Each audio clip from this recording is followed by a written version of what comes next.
The running commentary continues. Juz number 7, 74 through 80. In the physical pleasures of life, the crime is excess. There is no merit in abstention from things that are good and lawful. Take no rash vows, but to solemn oaths be faithful. Shun as admonitions drinking and gambling, and superstitions of all kinds.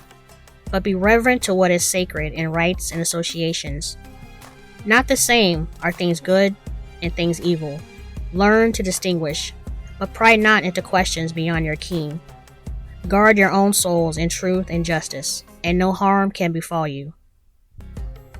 Jesus, may peace be upon him, did feed his disciples by miracle, but he claimed no divinity. He was a true servant of Allah, to whom doth belong the dominion of the heavens and the earth. Glory and power are his, and his alone. Juz number 7 goes into Surah 6, Anam, the cattle. Here is the introduction by Yusuf Ali. The nature of Allah and the method by which he reveals himself are first expounded, and the weakness of paganism is exposed. The emptiness of this world's life is contrasted with the evidence of Allah's wondrous handiwork in all creation. It is He who holds the keys of the unseen and the secrets of all that we see. Allah's working in His world and His constant care and guidance should give a clue to His unity as it did to Abraham when he argued with those who worship false gods.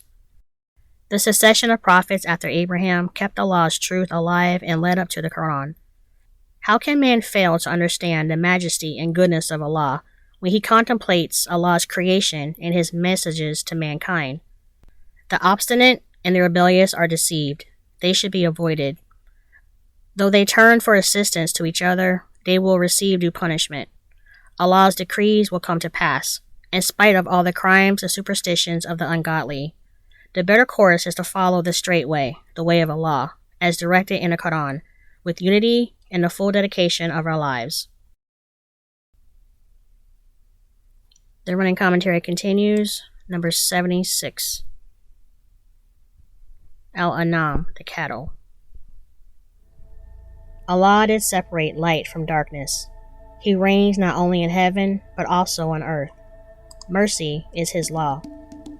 To Him shall we all return at the end of all things. How can we then depart from truth and forge lies against Him? It is folly to say that there is nothing beyond this our present life. The life of this world is but empty. What is serious is the life hereafter. The teacher of Allah's truth is not balked by frivolous objections or insults or persecution. The wicked will be cut off to the last remnant. Allah's wisdom pervades the whole of His creation, and in His hands are the keys of the unseen and the secrets of all that we see. Allah's loving care does encompass us round throughout life and deliver us from dangers by land and sea. He is the only protector. How can we then forget Him or run after things that are mere creatures of His and shall perish, while He is the eternal God, adored by Abraham and all the prophets? The good men and true, who succeeded Abraham, may peace be upon him, received the gifts of revelation and guidance, and kept alive Allah's message, which now is proclaimed in the Quran, and which is blessing and confirmation of all that went before. In the daily pageants of nature, the dawn, and the restful night, the sun, the moon, the stars that guide the mariner in distant seas, the rain clouds pouring abundance, and the fruits that delight the hearts of men.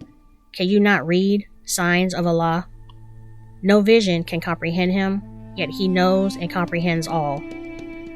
Those in obstinate rebellion against Allah are merely deceived and deceive each other. Leave them alone, but trust and obey Allah openly in the innermost recesses of your heart. The plots of the wicked are but plots against their own souls.